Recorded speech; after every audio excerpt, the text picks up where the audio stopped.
खुशामदीद, आदाब, good morning, अस्सलाम वालेकुम। मार्च की 2 तारीख सन 2025। मैं हूँ आपका मेज़बान इशफाक गौहर। इतवार के दिन आप सबका खुशामदीद है प्रोग्राम सलाम जेके में। माह रमज़ान मुबारक का पहला दिन है, आपको बहुत बहुत मुबारक है, रमज़ान करीम की भी हो।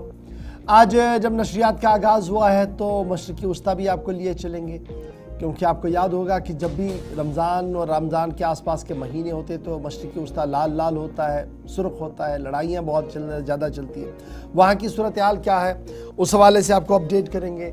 अमेरिका का ताज़ा बयान आया है, उस पर भी बात करेंगे। ज़ेलेंस्की के कल के हालात कैसे बदले हैं, क्या वाकई तौर पर कोई मुल्क उसकी सपोर्ट में आया, उस पर भी गुफ्तगू होगी। आगे बढ़ेंगे तो आपको यह भी बताएंगे कि जम्मू कश्मीर के अंदर सियासी उफक पर क्या कुछ चल रहा है। बैक टू बैक कई अहम छोटी बड़ी खबरें जिनका ताल्लुक जम्मू कश्मीर से है, तजिया तबसरा भी होगा।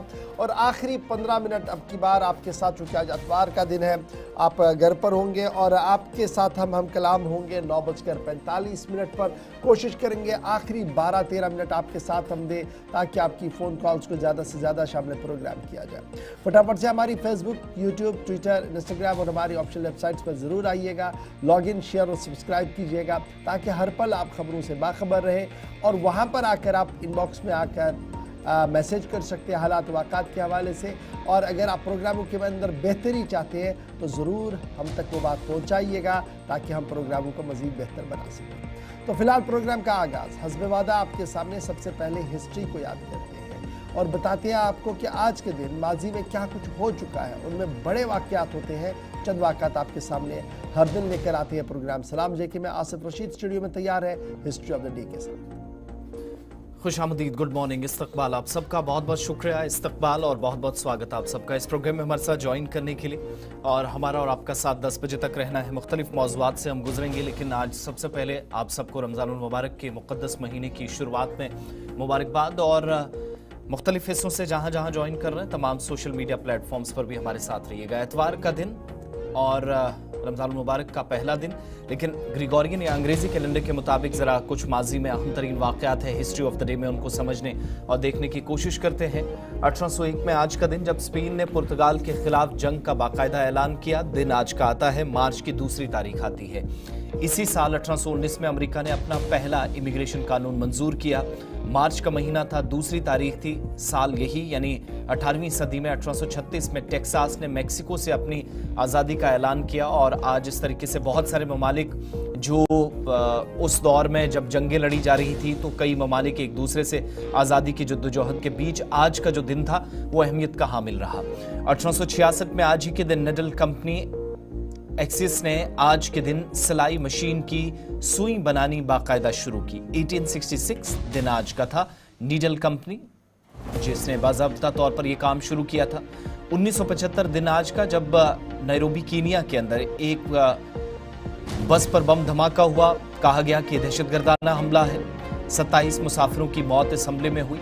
सरकारी तौर पर इस दिन के बाद तकरीबात होती हैं कीनिया के अंदर। 1919 दिन आज का बैनुल अक़वामी मार्क्सवादी पार्टी की पहली मीटिंग मॉस्को के अंदर मुनक़िद हुई।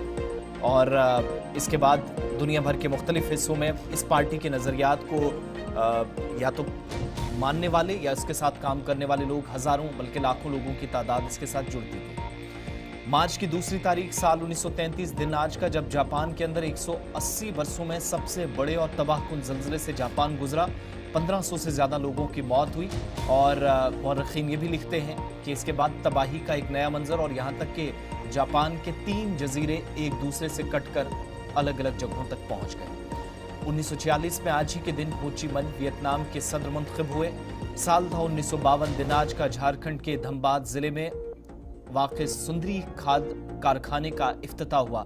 और हिंदुस्तान के जो फर्टिलाइज़र बनाने वाले जो कारखाने थे या जो फैक्ट्रीज़ थी उनमें इब्तदाई मराहिल में झारखंड के इस कारखाने को कहा जाता है कि हिंदुस्तान में आज़ादी के बाद सबसे बड़े कारखानों में से एक है। साल था 1956 दिन आज का फ्रांस ने मराकश की आज़ादी को तस्लीम करने का ऐलान सरकारी तौर पर किया। इसी साल 1956 में पाकिस्तान ने बरतानवी दौलत मुश्तरका में रहने का फैसला किया। और इसके चंद बरस बाद 1962 म्यांमार या बर्मा के जनरल नेवल ने इक़्तिदार पर कब्जा कर लिया। और इस तरीके से न सिर्फ यहाँ पर अपनी उनने जिम्मेदारी संभाली, बल्कि कहा जाता है कि एक तरह से उनने पुरानी हुकूमत का तख्ता उलट दिया। वक्त गुजरने के साथ साथ चीजें मुख्तलिफ होती गई, लेकिन आज के दिन फौजी जनरल मुल्क के अंदर इक़्तिदार संभालने में कामयाब हो गए। ये तो वो बड़ी खबरें थी या बड़े वाक़यात थे जो आपके सामने हिस्ट्री ऑफ द डे में पहुंचे। इसके बाद सीधा खबरों की तरफ चलेंगे और मुख्तलिफ मौज़ूआत की तरफ जाने से पहले बात मशरिक़ वस्ता की, जहां पर सूरत हाल रफ्ता रफ्ता बेहतर हुई, लेकिन कुछ बयानात, कुछ कोशिशें, कुछ ऐसी डेवलपमेंट्स जो एक बार फिर से शायद कशीदगी की तरफ धकेल रही थी। लेकिन रमज़ानुल मुबारक का ये मुक़द्दस महीना शायद गज़ा या फ़लस्तीनियों के अंदर फ़लस्तीनी शहरी शायद उनके लिए राहत लेकर आए। इस तरफ आहिस्ता आहिस्ता से ही पेशरफ्त हो रही है। इशफाक, चलिए मशरिक़ी वस्ता से खबरों का आगाज़ करते हैं और आपको बताते हैं कि अमेरिका की एक तजवीज़ सामने आई थी इस महीने यानी मार्च और अप्रैल के अंदर जंगबंदी होनी चाहिए। मार्च के अंदर माह रमज़ान मुबारक है और अप्रैल के अंदर यहूदियों के बहुत सारे त्योहारात हैं और इस ज़िमन में अमेरिका की तरफ से तजवीज़ आई थी। खबर यह है कि इजराइल ने गजा जंगबंदी मामले पर जंगबंदी की तौसी जो अमेरिका की तजवीज़ थी उससे मान लिया है। यानी अमेरिका की तजवीज़ जो सामने आई थी कि फ़िलहाल 2 महीने रमज़ान मुबारक और अप्रैल के वस्त में यहूदियों के त्यौहार को पेश नज़र जंगबंदी को तौसी की मंजूरी दी जाए, इजराइल ने इसे उसूली तौर पर मान लिया है। ये इजराइल की तरफ से सामने आया है। ताहम हमास या जंगबंदी मुआहिदे के सालिसों की जानिब से ताहाल कोई भी रद्द-ए-अमल अभी तक सामने नहीं आया है कि क्या वो इस मसवदे पर इत्तेफाक करेंगे कि जंगबंदी हो ना हो, आगे बढ़े ना बढ़े। न तो अभी तक हमास की तरफ से कोई वाज़िया बयान है और ना ही जंगबंदी मुआहिदे के सालिस जिनमें कतर एक बहुत बड़ा मुल्क है उनके किसी भी नुमाइंदे की तरफ से कोई बात सामने आई है। वाज़ेह रहे कि गुज़श्ता रोज़ इजराइल और हमास के दरमियान होने वाली जंगबंदी मुआहिदे का पहला मरहला मुकम्मल हुआ है और इस पहले मरहले में बहुत सारे कैदियों को इजराइल से रिहाई मिली और बहुत सारे यरगमालियों की रिहाई हमास की तरफ से भी की गई है। इजरायली वज़ीर आज़म नेतन्याहू के दफ्तर की जानिब से जारी एक बयान में कहा गया है कि रमज़ान और अप्रैल के दरमियान यहूदियों के त्यौहार हैं और इन त्योहारों के दौरान जंगबंदी में तौसी को वो मंजूरी दे रहे हैं। यानी नेतन्याहू की हुकूमत ने बाज़ाब्ता तौर पर यकतरफा फिलहाल जंगबंदी का ऐलान कर दिया है। इजरायली वज़ीर आज़म ऑफिस के मुताबिक जंगबंदी के पहले रोज़ जिंदा या मुर्दा यरगमालियों के निस्फ तादाद को इजराइल के हवाले कर दिया गया जाएगा और इजरायली वज़ीर आज़म ऑफिस ने यह भी कहा कि जवाब में हमास या जंगबंदी मुआहिदे के सालिसों की जानिब से ताहाल कोई भी रद्द-ए-अमल अभी तक सामने नहीं आया है। यानी कुल मिलाकर कोशिश की जा रही है कि माह रमज़ान और अप्रैल के वस्त तक जंगबंदी हो और इस जंगबंदी के दौरान भी मुसलसल कैदियों की रिहाई का सिलसिला चले उसी तरीके से जिस तरीके से पहले पड़ाव पर हो चुका है। ताहम देखना होगा कि क्या हमास और हमास के साथ सालिस जो है वो इस जंगबंदी के मुआहिदे पर तस्दीक करते हैं या नहीं। फिलहाल अमेरिका ने तजवीज़ की थी और इजराइल ने इस तजवीज़ को मान लिया है। मशरिक़ी वस्ता से इस वक्त की अहम और बड़ी खबर आ रही है।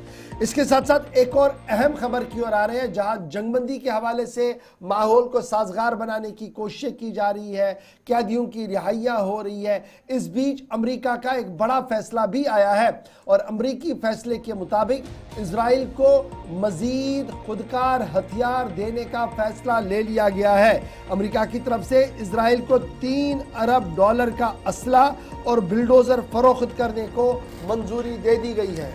ये दूसरी इस तरह की डील है जिस पर साबिक अमेरिकी सदर जो बाइडेन की तरफ से इस पर पाबंदी आयद की गई थी और वो नहीं चाहते थे कि हालात मशरिक़ वस्ता में कशीदा हो, सऊदी अरब के साथ दीगर जो इत्तेहादी हैं उनके साथ हालात बेहतर हों या फिर मुज़ाकराती अमल आगे बढ़ें और सिफारती ताल्लुकात कायम हो, इसकी कोशिशें मुसलसल की गई।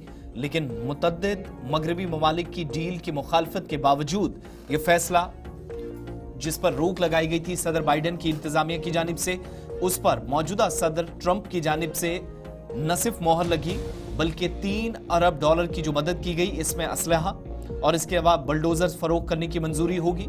ये सारी मदद अमेरिका की मौजूदा हुकूमत करेगी और गैर मुल्की मीडिया भी इस सिलसिले में तस्दीक कर रहा है। मुतअद्दिद रिपोर्ट्स हैं कि $3 अरब का ये जो असलहा है, बुलडोजर्स हैं, दीगर ज़रूरी आलात हैं, इसराइल को फ़रोग़ दिए जाएंगे। और जो ख़ास तौर से सिक्योरिटी कैबिनेट पर नज़र थी कि उनके प्रपोजल में क्या आएगा अमेरिका के नाम, तो उस पर एग्जैक्टली मोहर लगी। गजा में इस्तेमाल होने वाला अमेरिकी जितना भी असलहा है वो सारा इसमें भी शामिल है। ऑलरेडी जिस पर पाबंदी आयद की गई थी वो भी दोबारा से इसराइल को देने का ऐलान कर दिया गया है। अमेरिकी डिफेंस सिक्योरिटी कॉपरेशन एजेंसी ये कहती है कि अमेरिकी वज़ीर ख़ारजा मार्को रूबियो ने इसराइल को $2.4 अरब की बॉर्ड्स बम और दीगर हथियारों की फरोख पर दस्तखत कर दिए हैं, जबकि $675.7 मिलियन की दीगर बमों, किट्स और $295 मिलियन के बुलडोजर समेत जो जरूरी सामान था वो फरोख किया जाएगा। इस मुआहिदे पर दस्तखत हो चुके हैं और रिपोर्ट्स इस बात की भी तस्दीक कर रही हैं कि इसराइल को असलहा की मजीद फरोख से कबल भी वाशिंगटन इसे $7.4 अरब के बम और दीगर आलात की फराहमी को मंजूरी दे चुका है। तो ये सेकेंड डील आफ्टर 20 जनवरी 2025 जब से सदर ट्रंप ने जिम्मेदारी संभाली 47वें सदर की हैसियत से। और मुतअद्दिद मगरबी ममालिक जो नहीं चाहते कि इस तरह की सूरत हाल बने, जो माजी में जंगें देख चुके हैं, उन सब ने कोशिशें की कि ये डील किसी तरीके से रुक जाए, अमेरिका पर दबाव डाला जाए, लेकिन किसी भी तरीके से उन पर इस चीज़ का असर नहीं पड़ा और बिलाखिर इस डील को मंजूरी मिल गई। ये वो खबर जो आपके सामने बहुत ज़रूरी या मुनासिब हमने समझा रखना, इसलिए क्योंकि मशरक़ वस्ता का अपडेट आपके सामने रखा जा रहा था। लेकिन बात अब ज़रा अमेरिकी सदर डोनाल्ड ट्रंप की छिड़ी है। तो गुज़श्ता रोज़ इसी प्रोग्राम में आपको बताया था कि अमेरिकी सदर और यूक्रेन के सदर के दरमियान सब कुछ ठीक नहीं है और एक कॉन्फ्रेंस हुई। उस कॉन्फ्रेंस में दोनों तरफ से सवालात उठे, यानी यूक्रेन के सदर व्लादिमीर ज़ेलेंस्की और दूसरी तरफ अमेरिकी सदर ट्रंप आमने सामने थे और तीखी बहस भी दौरान प्रेस कॉन्फ्रेंस हुई थी।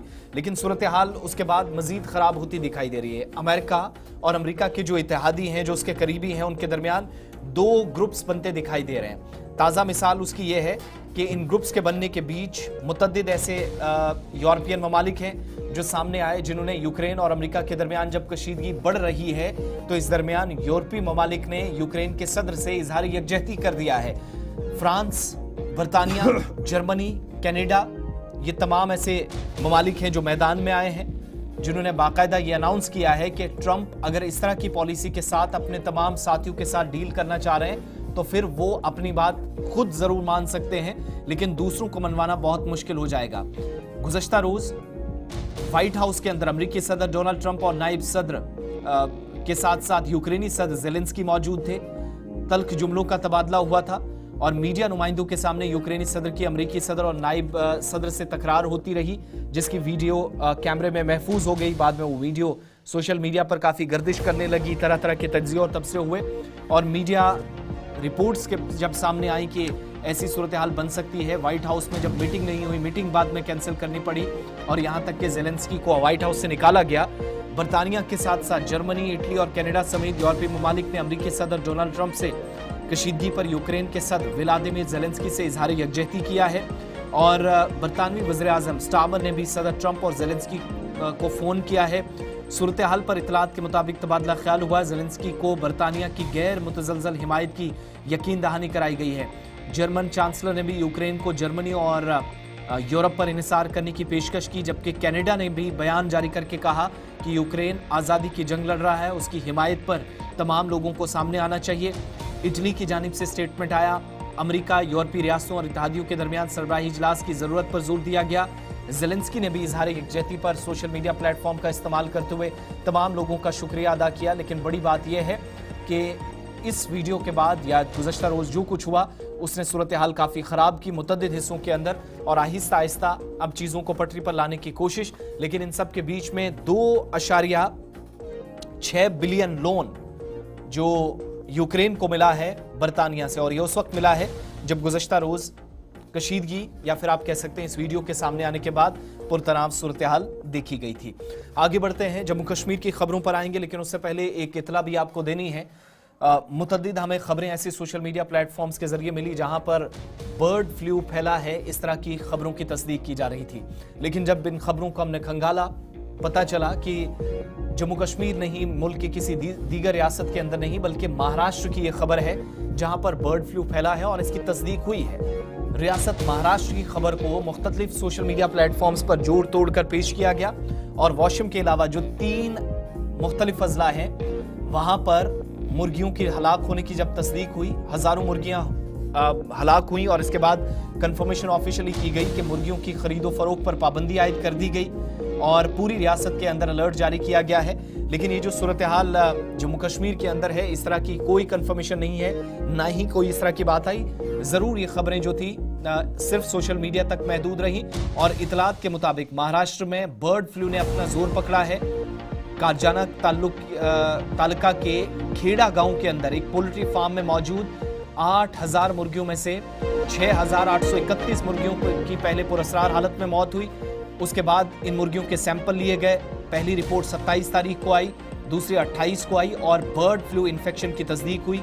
जिला इंतजामिया ने एक जिले के अंदर फौरी हाई अलर्ट जारी किया और ताज़ा तरीन खबरों के मुताबिक मजीद मुर्गियों की मौत को देखते हुए कुछ बड़े फैसले लिए गए। 20 में से 25 फरवरी तक जो रिपोर्ट सामने आई, पोल्ट्री फार्म में लगातार मुर्गियों की मौत को की तस्दीक हुई। मुर्दा मुर्गियों के सैंपल्स अलग अलग जो बड़ी लेबोरेटरीज पूरे मुल्क के अंदर है वहां पर भेजी गई और खबर है कि भोपाल की लैब में भी कुछ सैंपल्स भेजे गए, वहां पर भी जांच हो रही है। 27 फरवरी को जो रिपोर्ट आई इसमें H5N1 वायरस यानी बर्ड फ्लू की तस्दीक हुई। रिपोर्ट सामने आने के बाद मुतासरा इलाका बल्कि 3 से 6 डिस्ट्रिक्ट्स को मुकम्मल तौर पर सील कर दिया गया है। मुर्गियों की या किसी भी तरीके से चिकन पर खरीदो फरोख्त पर पाबंदी आयद की गई है और मजीद बर्ड फ्लू के फैलाव को रोकने के लिए तरकीबों को नाफिज किया जा रहा है और यहां तक कि कुछ एक जगहों पर कर्फ्यू भी नाफिज करना पड़ा। बर्ड फ्लू के वायरस ने गुज़श्ता 2 वर्षों में दुनिया के मुतअद्दिद ममालिक में लाखों परिंदों का सफाया किया है। सिर्फ परिंदे ही नहीं, कई जानवर भी इसकी जद में आए और इबोला वायरस हो, सेल हो, इसके अलावा दीगर कई वायरस जो पूरी दुनिया के अंदर या तो मुर्गियों को या दीगर परिंदों को मुतासिर करते हुए नजर आए। लेकिन भारत की जहां तक बात है तो मुख्तलिफ रियासतों के अंदर माजी में खबरें आती रही हैं। मौजूदा वक्त में महाराष्ट्र के अंदर पाबंदियां आयद की गई हैं। जम्मू कश्मीर, हरियाणा, पंजाब, दिल्ली या दीगर किसी रियासत से इसका कोई ताल्लुक नहीं। अफवाहों पर कान धरने की जरूरत नहीं और कोशिश हमारी भी रहेगी कि दिन में जरूर जो एहतियाती इकदामात या तदाबीर हैं वो क्या हैं, क्या रह सकती हैं, इस ताल्लुक से मुतलकिन के साथ बात भी हो, कंसर्न डिपार्टमेंट इस पर कोई लबकुशाई करे। लेकिन फिलहाल महाराष्ट्र रियासत के अलावा इस खबर से किसी दूसरी रियासत का कोई ताल्लुक नहीं है।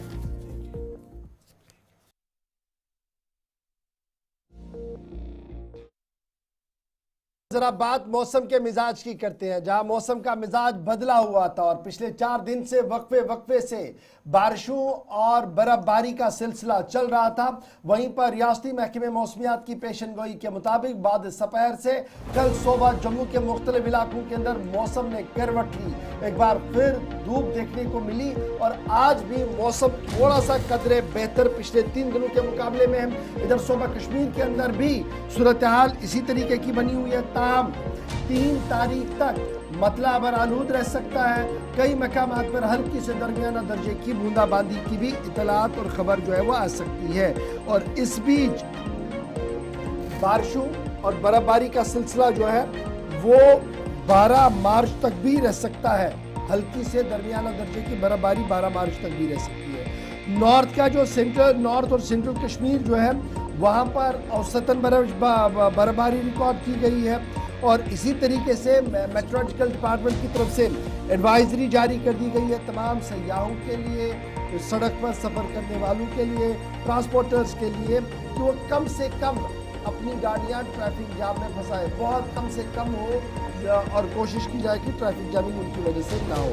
उसके साथ साथ किसान भाइयों के लिए भी इतला है और ये कह दिया गया है कि वो फिलहाल जो इरिगेशन फैसिलिटियाँ बड़ी कम है उसको देखते हुए और जो किसान अपने गांव का अपने काम के लिए खेत के अंदर जाते हैं वो ज़रा 3 तारीख तक रुक जाए। 3 तारीख के बाद हॉर्टिकल्चर और एग्रीकल्चर सेक्टर में काम किया जा सकता है। लैंडस्लाइड्स जिन्होंने कल श्रीनगर जम्मू कौमी शाहराह को बुरी तरह से मुतासिर कर दिया था, लेकिन लगातार मेहनत जो BRO की थी वो कल रात देर के रंग लाई, जिसके बाद एक तरफा ट्रैफिक बहाल किया गया और आज थोड़ी देर पहले ट्रैफिक कंट्रोल यूनिट की तरफ से दोनों तरफ से गाड़ियों को चलने की इजाज़त दी जा रही है। ताहम अय्याम जो चल रहे हैं ये बारिशों के भी है, बर्फबारी के है, जिसकी वजह से मजीद अड़चने पैदा हो सकती है। अबूर मरूर में परेशानियां होगी और एवलांच एरियाज जो है जिनमें गुरेज, टंगडार, कुपवारा, केरन, यहाँ पर जिस तरीके से स्नो एवलॉन्च आते हैं, उन एवलॉन्च से बचने के लिए माहिरीन का मानना और डिजास्टर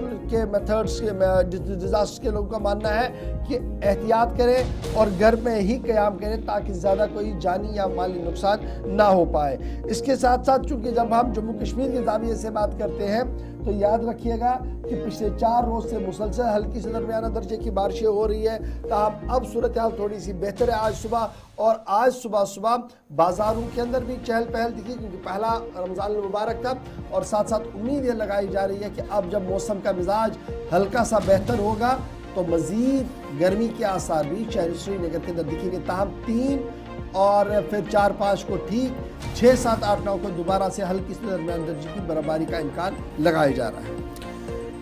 चलिए, कल या परसों के हवाले से अगर आप किसी भी तरीके से ट्रैवलिंग का कोई प्लान बना रहे हैं तो सोच समझ कर ज़रा बनाइएगा, या महकमा मौसमियात की जो प्रेडिक्शन है उनको भी ध्यान में रखिएगा। उसी हिसाब से आप या फिर ट्रैफिक कंट्रोल रूम से रब्ता करने की भी काफ़ी ज़रूरत है।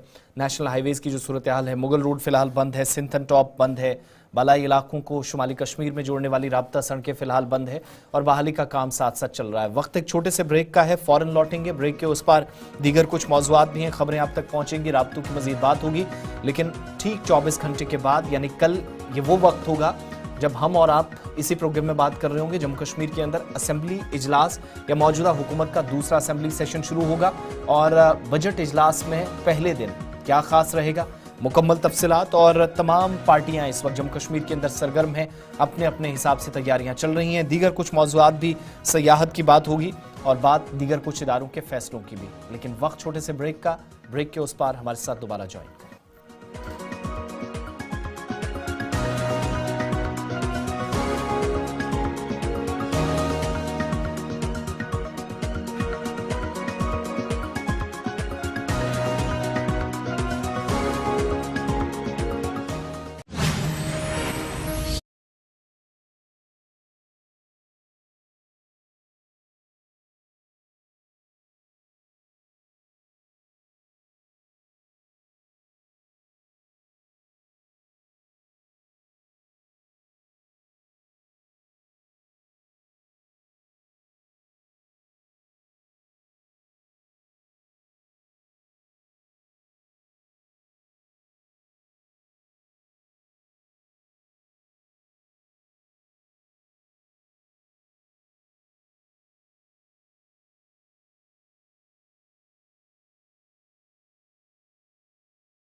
ब्रेक के बाद इस्तकबाल आप सबका, प्रोग्राम आप देख रहे हैं सलाम जी के। जम्मू कश्मीर में मजीद कुछ वाक़यात, खबरें, तज्जिया और तबसरा इस प्रोग्राम का हिस्सा रहेंगी। अब जरा अगले पड़ाव में दाखिल होते हैं और बात जम्मू कश्मीर के मौसम की आपके सामने रखी जा चुकी है। लेकिन जम्मू कश्मीर के अंदर आइंदा 24 से 48 घंटों में मजीद सियासी सरगर्मियां होनी हैं। बजट इजलास का आगाज 24 घंटों बाद, लेकिन उससे पहले पार्टियां मुख्तलिफ हिस्सों के अंदर, खासकर सुबह जम्मू के अंदर इशफाक तैयारियों में मसरूफ हैं। चलिए उन पर आने से पहले जरा बात लेफ्टिनेंट गवर्नर की करते हैं, क्योंकि लेफ्टिनेंट गवर्नर साहब का बड़ा बयान सामने आया है और इस बयान के बाद काफ़ी सियासत आज पूरे दिन आप देखेंगे, क्योंकि लेफ्टिनेंट गवर्नर मनोज सिन्हा साहब का मानना है कि जम्मू कश्मीर बजट सेशन से कबल लेफ्टिनेंट गवर्नर मनोज सिन्हा का एक बड़ा बयान आया है, जिसमें उन्होंने कहा कि हुकूमत, इलेक्टेड हुकूमत और गवर्नर के, लेफ्टिनेंट गवर्नर के दफ्तर में कोई भी रस्साकशी नहीं है। एक नंबर 2, कोई भी फाइल हमने रोक के नहीं रखी है। जो भी इलेक्टेड गवर्नमेंट की तरफ से फाइल भेजी गई है उसे वेट करके वापस कर दिया गया है। ताहम स्टेटहुड के बारे में कोई भी टाइमलाइन नहीं दे सकता हूं, क्योंकि वजीर आज़म साहब ने योगा डे पर जो वादे किए हैं वो मिन्नो अन पूरे होंगे और आहिस्ता आहिस्ता करके हर एक चीज़ को पाए तकमील तक पहुंचाया जाएगा।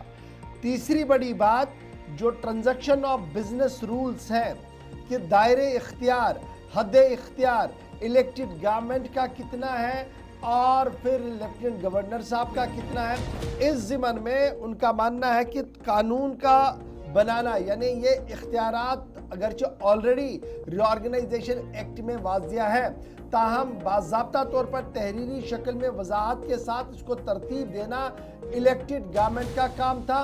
ताहम इलेक्टेड गवर्नमेंट जिसकी सरबराही उमर अब्दुल्ला साहब कर रहे हैं, उन्होंने अभी तक भी वो मसवदे कानून तहरीर नहीं किया। कोई भी फाइल ट्रांजैक्शन ऑफ बिजनेस के हवाले से हमारे पास नहीं आई है और यही वजह है कि उस वाले मामले पर कोई बात नहीं हुई है। अब यहाँ पर मामला ख़त्म नहीं होता है। एलजी ऑफिस ने साफ कर दिया कि उन्होंने कोई भी फाइल ट्रांजैक्शन ऑफ बिजनेस के हवाले से इलेक्टेड गवर्नमेंट से नहीं ली है। एक मामला ये है। अब ये जो डिटेल इंटरव्यू है ये कौमी अखबार है जिसको ये दिया गया है, ताहम इसमें बड़ी बातें कही गई है और उस बयान का जो उमर अब्दुल्ला साहब की वहाँ पर दिया गया कि ये जो डिवेल मॉडल वाला गवर्नेंस चलाने की कोशिश जम्मू कश्मीर के अंदर हो रही है, यूटी के अंदर हो रही है, ऐसे नुकसान हो रहा है। तो लेफ्टिनेंट गवर्नर साहब का मानना था कि पौंडीचेरी, दिल्ली और भी कुछ इस तरीके की रियासतें हैं जहाँ पर यूटी विद असेंबली का निज़ाम है, इसलिए ये कहना कि ये एब्सोल्युटली गलत होगा कि सिर्फ यहाँ पर कोई रिसर्च इस तरीके का किया गया है, number 1। Number 2, Jammu Kashmir reorganisation act काफ़ी कुछ क्लियरेंस पहले ही कर चुका है। अगर कोई शक व शुबात है तो स्टेट गवर्नमेंट टेकअप कर सकती है, जिसका जवाब दिया जा सकता है। स्टेटहुड के बारे में मैंने आपको बता ही दिया कि उन्होंने कहा कि वज़ीर आज़म साहब की तरफ से जो बात कही गई है इसमें मैं कोई टाइमलाइन नहीं दे सकता हूँ, लेकिन ज़रूर ये मामला जो है वो पूरा होगा। और फिर आगे जो बात कही गई कि जो रेजोल्यूशन करारदाद एक रखी गई थी स्टेटहुड की बहाली को लेकर, उसमें कहा गया कि वो करारदाद जो थी उसमें वज़ीर आला साहब को ये इख्तियार दिया गया था कि वो नेशनल हुकूमत पर जाकर वज़ीर आज़म, वज़ीर दाखिला या जिस भी पॉलिटिकल पार्टी के लीडर से इस ज़िम्मन में मिलना चाहता है उसे इख्तियार दिया गया। और हमने उसमें कोई भी अड़चन नहीं डाली, हमने क्लियरेंस कर दी है और उसके बाद वो वज़ीर आज़म साहब से भी मिले, वज़ीर दाखिला साहब से भी मिले। यानी जो करारदाद पर काफ़ी हंगामा था स्टेटहुड की करारदाद, उसको किस तरीके से लेफ्टिनेंट गवर्नर साहब ने सामने रखा कि उमर अब्दुल्ला साहब की हुकूमत ने, जो काबीना ने पहली मीटिंग अक्टूबर लास्ट ईयर की थी, उसमें जम्मू कश्मीर कैबिनेट ने यूनानिमसली अडॉप्ट किया एक रेजोल्यूशन, एक करारदाद जिसमें restoration of statehood Jammu Kashmir को दी जाए। मनोज सिन्हा साहब जो लेफ्टिनेंट गवर्नर है, उनके मुताबिक ये कहा गया कि योगा डे पर वज़ीर आज़म साहब ने पहले ही इस बात की एश्योरेंस दी थी कि स्टेटहुड मिलेगा। इसके बाद उमर अब्दुल्ला साहब वज़ीर आज़म साहब से भी मिले, वज़ीर दाखिला साहब से भी मिले और दीगर लीडर से मिले और इस ज़िम्मन में उन्हें भी एश्योरेंसेस मिली है। ताहम ये कब पूरा होगा, लेफ्टिनेंट गवर्नर साहब के पास इसका कोई भी जवाब नहीं था। तो एक तरफ से स्टेटहुड वाले मामले पर एक लफ्ज़ उन्होंने कहा, जुमला कहा है, जो बात आज सियासत के उफक पर काफ़ी ज़्यादा चलेगी, क्योंकि जो हिज़्ब इख्तिलाफ कह रहा था कि करारदाद ज़्यादा मजबूत नहीं और काबीना में इस करारदाद को क्यों लाया गया, असेंबली में क्यों नहीं लाया गया, उसमें वज़ीर आला साहब को इख्तियार दिया गया कि आप जाकर बात करें और उसी इख्तियारात के तहत उन्होंने बात की है, ये लेफ्टिनेंट गवर्नर साहब ने कहा। ताहम रिस्टोरेशन ऑफ स्टेटहुड कब होगा, इस ज़िम्न में उन्होंने कहा कि अभी कोई भी बात सामने नहीं है और ट्रांजैक्शन ऑफ बिजनेस में भी अभी तक कोई भी फाइल लेफ्टिनेंट गवर्नर के दफ्तर को नहीं भेजी गई है और इस तरीके से जो काबीना सब कमेटी बनाई गई थी, क्या उन्होंने अपना काम मुकम्मल नहीं किया, एक बड़ा सवाल है ये। तो ये सवालों का जवाब आपको मिलेगा परसों भी, जब एलजी साहब ऐवान के अंदर होंगे, मुश्तरका इजलास से खिताब करेंगे। लेकिन कुछ चीज़ें थी जो अक्कासी मैंने आपके सामने कर दी। ये लेफ्टिनेंट गवर्नर साहब ने एक डिटेल इंटरव्यू कौमी रोजनामे को दिया था, उसमें से चंद इक़्तिबासात आपके लिए हमने रख दिए। बढ़ते हैं जी आगे। बात जब असेंबली की हो रही है तो आपको बताते चले कि कमर कस ली गई है। बजट सेशन से कबल बजट इजलास के अंदर हंगामा किस तरीके से हो, तूफान किस तरीके से हो, खबरों में किस तरीके से रहा जाए, हिकमत अमली को तरतीब दे दिया गया है। और इसी हिकमत अमली के तहत स्टेज जब सेट हो गया तो नेशनल कॉन्फ्रेंस, कांग्रेस, बीजेपी अलहदा तौर पर अपने मेंबरान के साथ मीटिंग्स का सिलसिला तेज किए हुए हैं। और जम्मू कश्मीर असेंबली का इजलास जो 3 तारीख से शुरू होने जा रहा है, उससे कबल बीजेपी अपनी हिकमत अमली को तरतीब दे चुकी है। ताहम कश्मीर बेस्ड जो अपोजिशन पार्टियां हैं, जिनमें People's Democratic Party, People's Conference, Awami Ittehad Party है, उन्होंने भी अपनी हिकमत अमली कर ली है कि किस तरीके से मौजूदा हुकूमत, जो नेशनल कॉन्फ्रेंस हुकूमत उमर अब्दुल्ला की सरबराही में चल रही है, उसे किस तरीके से घेरा जाए। 28 मेंबरान जो भारतीय जनता पार्टी के हैं, उनकी तरफ से भी ये क्लियर किया गया है कि हुकूमत को मुख्तलिफ महाजों पर घेरा जाएगा और नेशनल कॉन्फ्रेंस को इसलिए भी घेरा जाएगा क्योंकि जो वादे अवाम के साथ किए गए थे, जिनमें यह कहा गया था कि पहले 30 दिनों के अंदर अंदर बेरोजगारों के लिए खुसूसी ऐलान किया जाएगा, 4 महीने होने के बावजूद भी नहीं हुआ। इसलिए मुद्दे बहुत हैं। एनसी के मैनिफेस्टो को घेर कर उमर अब्दुल्ला से जवाबदेही ली जाएगी। 28 मेंबरान का इजलास कल रात देर के इख्तिताम पजीर हुआ है, जिसमें यह फैसला लिया गया।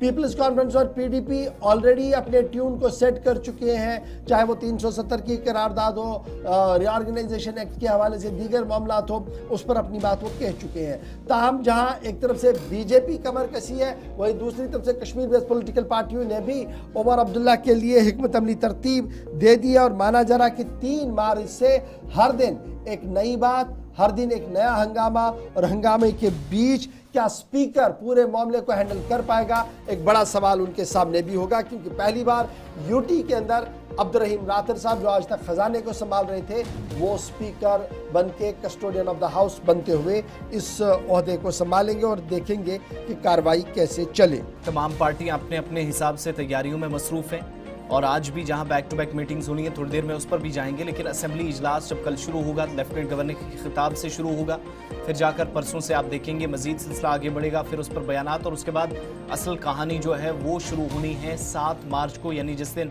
वज़ीर आला उमर अब्दुल्ला, जिनके पास वज़ारत ख़जाना का भी चार्ज है, जम्मू कश्मीर यूनियन टेरिटरी के वज़ीर आला के बतौर पहला हुकूमत का जो बजट है वो पेश करेंगे। और उस पर भी बैक टू बैक फिर क्वेश्चंस का एक सिलसिला चलेगा, जिसमें 1000 से ज़्यादा सवालात अभी तक आ चुके हैं जो मेंबरान ने पूछने, और कम से कम 20 सवालात पूछने का एक मेंबर के पास जो है वो इख्तियार रहेगा, या इतना वक्त दिया जाएगा, जिसके लिए पहले से ही रूल्स फ्रेम किए जा चुके हैं। इन सब के बीच में 2 दिन का जो इजलास कटरा में था, भारतीय जनता पार्टी का आला क़यादत दिल्ली से आई थी, जेपी नड्डा थे, BL संतोष थे, डॉक्टर जितेंद्र सिंह थे, तरुण चुग थे, दीगर पार्टी के लीडरान। 2 चीज़ों पर ख़ास तौर से बात कि पार्टी का जो बुनियादी एजेंडा है उसके मुताबिक उस लाइन को टच करते हुए आगे बढ़ा जाए, अवाम की उमंगों, एहसासात और जज्बात जिस पर वोट मांगा गया है उनको मद्देनजर रखा जाए, कौमी सलामती का कोई मामला होगा उस पर कोई कॉम्प्रोमाइज़ नहीं होगा, और ख़ास तौर से बात जो आपको शुरुआत में बताई, जम्मू कश्मीर में नेशनल कॉन्फ्रेंस हुकूमत ने जो वादे अवाम के साथ किए वो पूरे ना करने की शर्त है, जो नेशनल कॉन्फ्रेंस का अभी तक का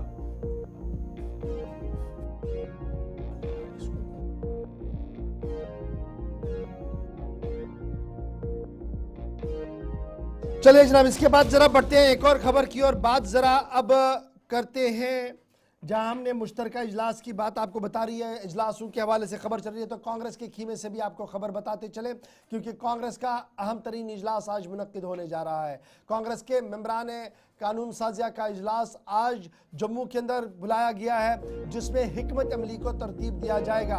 और इससे कबल कांग्रेस के सदर ने भी अपने तेवर साफ कर दिए हैं। बजट सेशन से कबल कांग्रेस पार्टी अपनी स्ट्रेटजी को फाइनलाइज कर रही है। रियासती दर्जे की बहाली कांग्रेस के बुनियादी एजेंडे में शामिल है। तारिक हमीद कर्रा का बड़ा बयान सामने आया है और कांग्रेस आज तकरीबन 2 से 3 बजे के दरमियान अपने मेंबरान पार्टी का MLAs का मुश्तरका इजलास जो है उनका बुलाया है और पार्टी हेडक्वार्टर पर तारिक हमीद कर्रा की सरबराही में इस इजलास को बुलाया गया है, ताकि एक हिकमत अमली को तरतीब दिया जाए कि कांग्रेस किस स्ट्रेटजी के साथ मैदान में आएगी। कांग्रेस लेजिस्लेटर्स की मीटिंग आज जम्मू के अंदर होने जा रही है, जिसमें तमाम मामलों पर तबादले ख्याल किया जाएगा। ताहम बड़ा सवाल ये है कि जब कल तारिक हमीद कर्रा बात कर रहे थे, मुख्तलिफ सवालों का जवाब दे रहे थे न्यूज़ कॉन्फ्रेंस के अंदर, तो उन्होंने ये साफ कर दिया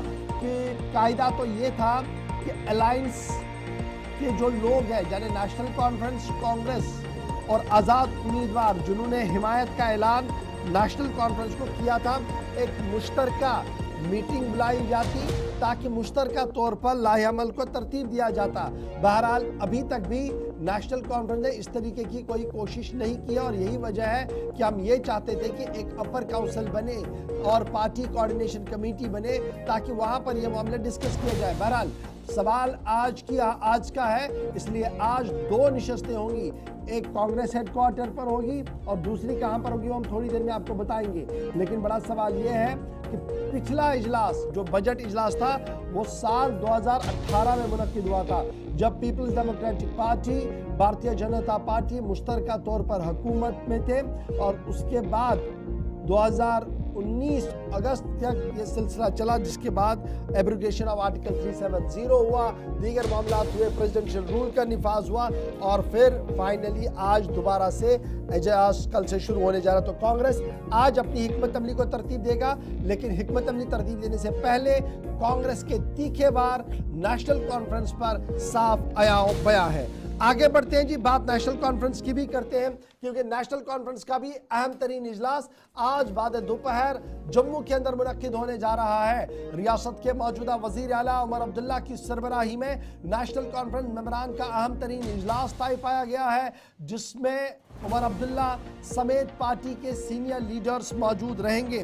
ताहम ये बात काबिल जिक्र है कि जहां उमर अब्दुल्ला आज के अहम तरीन इजलास में मौजूद रहेंगे, वहीं पर वो तमाम स्ट्रेटजी जो अडॉप्ट की गई है सरकार की तरफ से, जो गवर्नर्स एड्रेस, लेफ्टिनेंट गवर्नर का एड्रेस है, उसे ऐवान में बहस के लिए लाने से पहले एक तरतीब और पैनल तश्कील दिया जाएगा कि कौन मेंबर कहां पर किसको काउंटर कर सकता है। याद रखिएगा, उमर अब्दुल्ला ने गुज़श्ता साल चुनाव में जीत हासिल की, जिसके बाद वो मैदान में आए और ये इजलास उनके लिए बड़ा इम्पोर्टेंट होगा।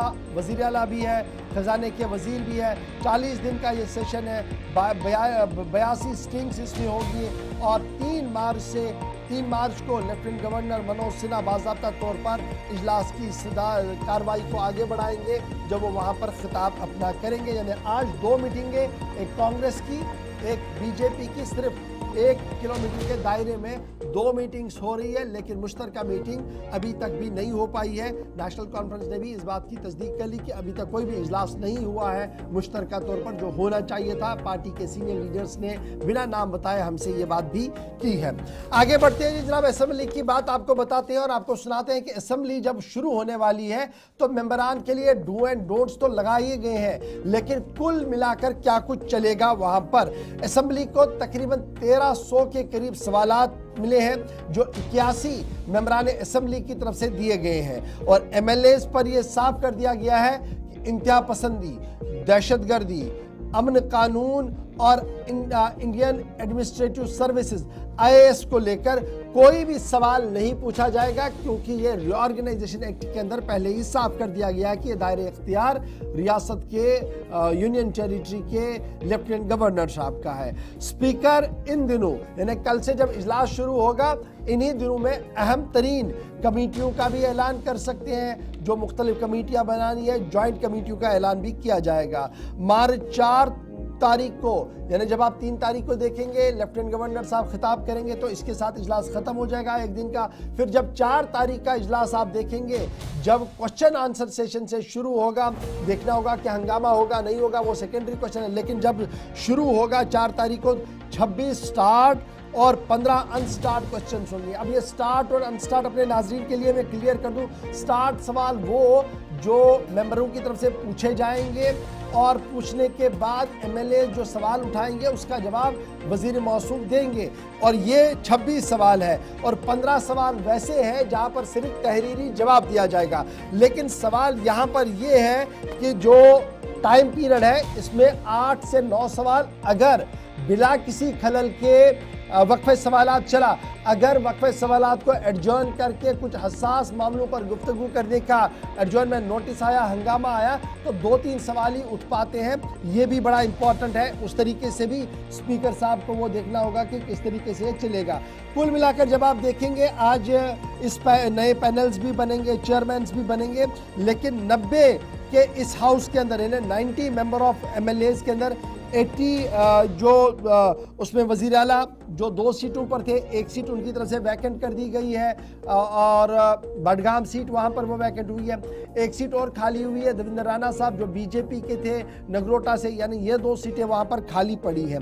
उसके अलावा जब आप 88 एमएलएज का देखेंगे तो उनमें 5 एमएलएज ऐसे हैं जो वजीर भी है, जो सवाल ही नहीं पूछ सकते, बशमूल चीफ मिनिस्टर और स्पीकर के भी जब आप निकालेंगे तो आपके पास 81 एमएलएज बचते हैं, और उन्हीं 81 एमएलएज की तरफ से सवालात, रेजोल्यूशन यानी करारदाद, प्राइवेट मेंबर्स बिल पूछे गए हैं, और हर दिन कम से कम कोशिश की गई है स्पीकर की तरफ से कि 20 सवाल उनको कल्ब किया जाए, 20 सवाल उठाए जाए। लेकिन देखना होगा कि क्या हंगामे के बीच असेंबली की कार्रवाई होगी या सिर्फ शोर शराबा और नाराबाजी और गैलरी को प्ले करने की कोशिश की जाएगी। तैयारी है, दूसरी तरफ तमाम तैयारियां विद इन असेंबली और रूल्स या कवायद और ज़वाबित पहले वज़ह हो चुके हैं। कौन क्या कर सकता है, किस दायरे में रहकर सवालात और जवाबात का सिलसिला चलेगा। वक्त एक छोटे से ब्रेक का है। ब्रेक के उस पार लौटेंगे तो आपको बताएंगे कि क्या वादी कश्मीर जो रेल ले जाने का मंसूबा था वो जल्द पूरा होगा या नहीं। इस हवाले से मजीद अपडेट्स कुछ आ रही हैं, वो आपके सामने रखनी है। सयाहत के हवाले से बात करेंगे और बात मजीद कुछ खबरों की 9:40 के आसपास कोशिश आज भी रहेगी कि वो कॉल्स वाला सिलसिला इस प्रोग्राम में जारी रहे। आप कॉल करेंगे, आपकी बात सुनी जाएगी, लेकिन उससे पहले कुछ खबरें आप तक पहुंचेंगी छोटे से तिजारती वक्फे के बाद।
ब्रेक के बाद इस्तकबाल आप सबका। प्रोग्राम आप देख रहे हैं सलाम जी के 9:25 हुआ चाहते हैं। बात अब ज़रा करते हैं राब्तों की। बात हो रही थी तो जहां पर मौसम, सड़कों या फिर हाईवेज़ का अपडेट अब तक पहुंचा है।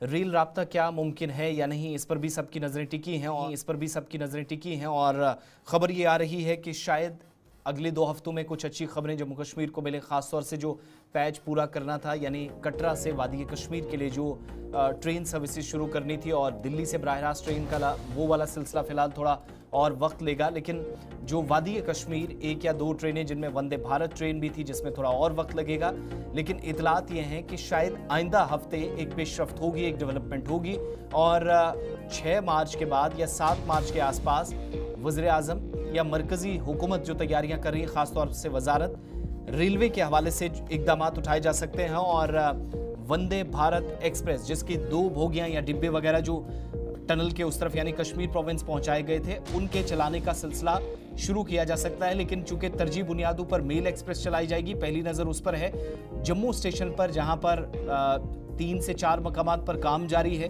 उस वजह से भी मंसूबे में ताख़ीर हुई। दूसरा, दिल्ली के अंदर पिछले दिनों जो भगदड़ मची, काफ़ी लोगों की वहाँ पर जाने गई, उस वजह से भी इस आप कह सकते हैं पूरे प्रोजेक्ट पर असर पड़ा, जो पिछले दिनों फेब के एंडिंग तक शुरुआत जिसकी करने की तैयारी थी। लेकिन खबर है कि वंदे भारत एक्सप्रेस वैष्णो देवी, कटरा और श्रीनगर के दरमियान चलेगी और शायद एक डेवलपमेंट अगले 2 हफ्तों में हो। बेताबी से इंतजार दोनों तरफ आवाम कर रही है। शिल्पा शर्मा हमारे साथ फोन लाइन पे है। शिल्पा, क्या ये ऑफिशियल कंफर्मेशन है या कोई डेवलपमेंट हुई है कि ये जो पीछे वाला जम्मू वाला पैच है थोड़ा इसको रोका जाए, लेकिन कटरा से श्रीनगर पॉसिबल है अगले 2 हफ्तों में? चूंकि ट्रायल रन कंप्लीट हो चुके हैं तो इसके बाद ट्रेन शुरू की जा सकती है। जी बिल्कुल, देखिए वंदे भारत ट्रेन की हम बात करें तो जिस प्रकार से देखिए लंबा समय से इंतजार किया जा रहा है कि कब जो है वो ट्रेन का इनॉग्रेशन होगा, हरी झंडी दिखाई जाएगी और उसके बाद जो है वो ट्रेन चलना शुरू हो जाएगी। देखिए संभावना इस प्रकार की जताई जा रही है कि नेक्स्ट वीक जो है वो बताया जा रहा है कि प्रधानमंत्री नरेंद्र मोदी जो है वो हरी झंडी दिखाएंगे और उसके बाद जो है वो वंदे भारत ट्रेन चलना जो है वो शुरू हो जाएगी। देखिए जब ये वंदे भारत ट्रेन चलेगी तो कश्मीर घाटी हो या फिर कटरा हो, आप देखेंगे वहाँ पर काफी ज्यादा टूरिस्ट जो है वो वहाँ पर पहुंचेंगे और जिस प्रकार से बात करेंगे, लंबे इंतजार कर रहे थे, आम जनता वहाँ की इंतजार कर रही थी, टूरिस्ट जो है वो इंतजार कर रहे हैं, तो इस वंदे भारत ट्रेन का जो है वो काफी लंबे समय से रेवेन्यू वहाँ पर जो है वो जनरेट होगा। तो ट्रेन की अगर मैं बात करूँ तो अगर देखिए फेयर की बात करें तो जिस प्रकार से संभावना ये, हालांकि अभी तक फेयर तय नहीं किया गया है, लेकिन ये बताया जा रहा है कि एसी चेयर का जो है वो 1600 होगा, जो एग्जीक्यूटिव चेयर एसी होंगी, चेयर कार होंगी, उनका जो है वो 2500 बताया जा रहा है। लेकिन हालांकि ये संभावना है, फिलहाल इस प्रकार का फेयर जो है वो अभी तक डिसाइड नहीं किया गया है। तो हर कोई इंतजार कर रहा है कि कब वंदे भारत ट्रेन को हरी झंडी दिखाकर जो है वो वंदे भारत ट्रेन कश्मीर घाटी जो है वो पहुंचेगी। ट्रायल रन की जिस प्रकार से आपने बात की है, ट्रायल रन पूरी तरीके से सक्सेसफुल रहा है और अभी पीएमओ के द्वारा जो है यानी कि ये बताना, डेट फिक्स करना जो है वो बाकी है। रेलवे की बात करें तो रेलवे के द्वारा पूरी तरीके से मुकम्मल कर दिया गया है, यानी कि ट्रायल रन कर दिया गया है और वो भी सफलतापूर्वक रहा है। तो रेलवे की तरफ से पूरी तैयारी है और अभी पीएमओ के द्वारा, पीएमओ ऑफिस के द्वारा जो है वो डेट निर्धारित की जाएगी और उसके बाद प्रधानमंत्री नरेंद्र मोदी जो है वो हरी झंडी दिखाएंगे। शुक्रिया शिल्पा, ज्वाइन करने के लिए तफसीलात फराहम कर रही थी। और जम्मू से श्रीनगर वंदे भारत ट्रेन टिकट की जो ऑनलाइन बुकिंग होगी उसकी इतलात ये हैं कि जो रेलवे ज़राए बताते हैं जो PRS काउंटर्स हैं उससे ज़्यादा होगी। उसकी वजह ये है कि एक जो IRCTC ऑनलाइन टिकटिंग का जो फैसिलिटीज़ रहती है उसमें बुनियादी ढांचे का खर्च, उसकी देखभाल, अपग्रेडेशन और जो एक्सटेंशन का काम है उसके सारे अखराजात निकाले जाते हैं और एक तरह की ये वो जो उन पर लगने वाली फ़ीस है वो भी इस टिकटिंग से आती है। और पहली सेमी हाई स्पीड ट्रेन और यूनियन टेरिटरी के लिए तीसरी ट्रेन ये होगी। इसके अलावा ट्रेन जो पहले से खित्ते में पहुंच चुकी है, कामयाबी से अपना आजमाइशी दौड़ मुकम्मल कर चुकी हैं और कंसर्न अथॉरिटीज़ इस बात की तस्दीक करती हैं, खुसूसी तौर पर जो तैयार करदा वंदे भारत एक्सप्रेस है उसको वज़ीर आज़म ही, चाहे वो 10 दिन लगे, 15 दिन, 20 दिन या अगले 2 हफ्तों में कोई डेवलपमेंट होती है तो प्राइम मिनिस्टर पर भी सबकी नजरें रहेंगी, क्योंकि PMO इसका ऑफिशियल स्केड्यूल जारी करेगा और उसके बाद प्राइम मिनिस्टर को हरी झंडी इसको ऑनलाइन ही दिखा सकते हैं ज़्यादातर जिसके चांसेस हैं। और जो विद इन रेलवे जो ज़राए हैं वो इस बात की कन्फर्मेशन कर रहे हैं कि इस तारीखी मंसूबे पर बहुत ज़्यादा जल्द जो है वो काम एक साइड से मुकम्मल हो चुका है, लेकिन अब सबकी नज़रें इस बात पर हैं कि वो जो एक बड़ा हिस्सा था कि बिटवीन कटरा और श्रीनगर, क्या ये ट्रेन इन्हीं दिनों में चलेगी, इस पर सबकी, तो उसके लिए ऑफिशियल या सरकारी जो नोटिफिकेशन है उसका भी इंतज़ार करना होगा कुछ दिनों के बाद। लेकिन ये बात पहले से साफ कर दी गई है कि जो ट्रेनें कश्मीर प्रोविंस पहुंचानी थी वो पहुंच चुकी हैं और जो ज़रूरी फैसिलिटीज़ थी, जो इक़दामात उठाने थे, वो रेलवे हुकाम या नॉर्दर्न रेलवे पर जो बड़ी जिम्मेदारी है अलग से डिवीज़न बनने के बाद भी वो कंप्लीट हो चुका है। लेकिन अब ट्रेन चलने का इंतज़ार, मुतवक्के ये है कि अगले 2 हफ्तों में कोई पेशरफ्त इसमें हो। आगे बढ़ते हैं। जब ट्रेन सर्विसेज की बात हो रही है तो बात ज़रा सयाहत के शोबे की भी कर लेते हैं। गुज़श्ता 2-3 बरसों में हमने देखा है कि वादी कश्मीर में जम्मू के मुकाबले हुकूमत को, हुकूमती इदारों को या सयाहत के शोबे को ज़्यादा, जो माजी में कभी कभार अगर नुकसान भी होता था तो एक तरह से उसकी भरपाई हो गई, फ़ायदा पहुंचा। और सरकारी आदादोशुमार इस तरफ भी इशारा करते हैं कि बाकी मकामात को ज़रा साइड रखेगा, लेकिन जो गार्डन्स हैं, मुख्तलिफ एरियाज़ के अंदर जो बगीचे बने हैं, सैर व तफरीह की गर्ज से जहाँ पर लाखों लोग जाते हैं, जिनमें श्रीनगर से ये आप शुरू करेंगे टूलिप गार्डन से मुगल बागात और बाकी एरियाज़, सालाना आप देखते हैं तो जम्मू कश्मीर के सरकारी खजाने को काफ़ी ज़्यादा फ़ायदा पहुंचा है। और गुज़श्ता 3 बरसों के जो आदादोशुमार वो भी बता रहे हैं कि तकरीबन सिर्फ बागात से, सिर्फ गार्डन से 1.5 करोड़ के आसपास जो रेवेन्यू है वो जम्मू कश्मीर की सरकार के खजाने में इशफाक गया है।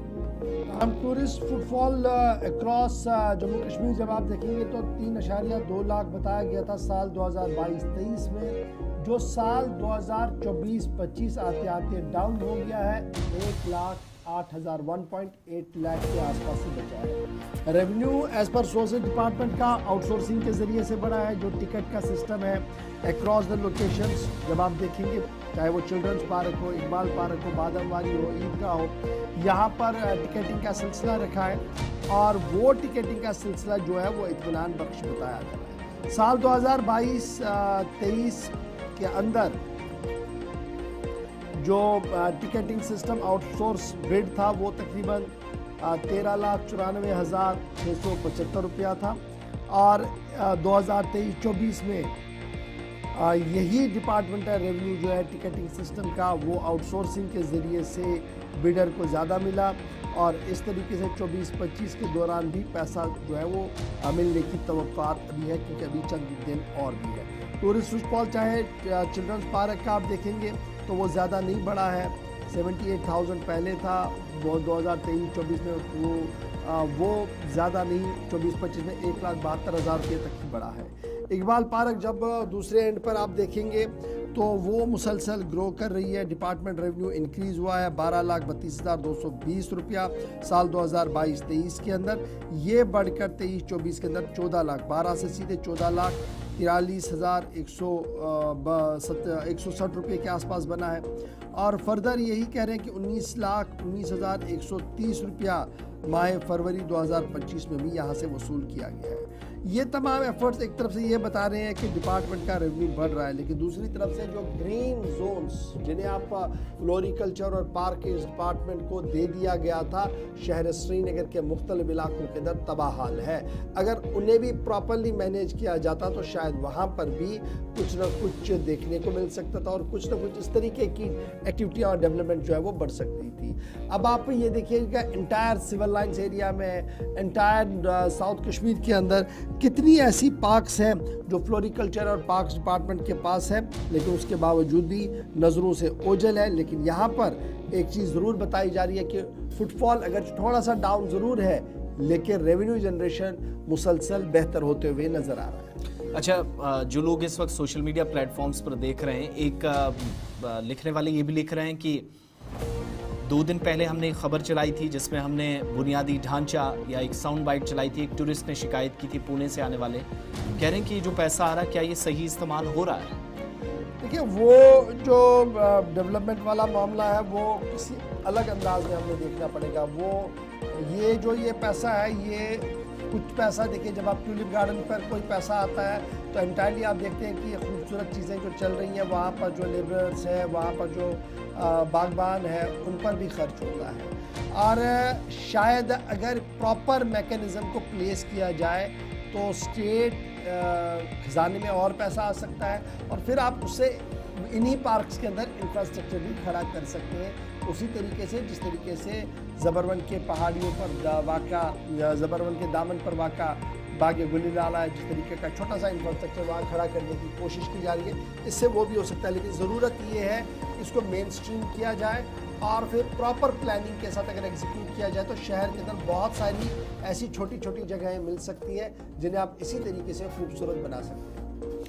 चलिए, ये तो सयाहत के हवाले से बात थी। अब जरा आगे बढ़ते हैं, बात तो उन लोगों की भी कर लेते हैं जो मुख्तलिफ हिस्सों के अंदर काम करते हैं, खिदमात अंजाम देते हैं, मेडिकल फ्रेटर्निटी से हैं, लेकिन इन सब के बीच में कुछ फैसले चूँकि अदालतों से भी आते हैं और कुछ निचली सतह पर कवायद व ज़वाबित होते हैं, उनकी खिलाफ वर्जियों की शिकायतें मौसूल होती हैं। DLA से के हवाले से हम बात करेंगे, जिनकी जानिब से एक हुक्मनामा जारी किया गया है।